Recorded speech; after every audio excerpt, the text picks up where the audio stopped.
Hello everyone and welcome back to another video from Gameplay Classic.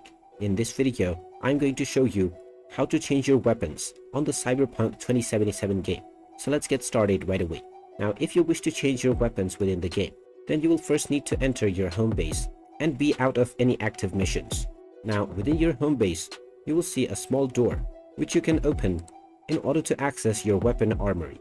After accessing this, just tap on the F button while entering it to open your weapon stash. And now you will see various different types of weapons that you have and that you can equip. Now in order to add any weapon to your collection, you will first need to remove other weapons in order to add space. So tap on any weapon that you wish to remove from your current weapon stash, and then you can click on the one that you wish to add from the right side. After choosing the weapons that you wish to carry, you may also choose knives and explosives.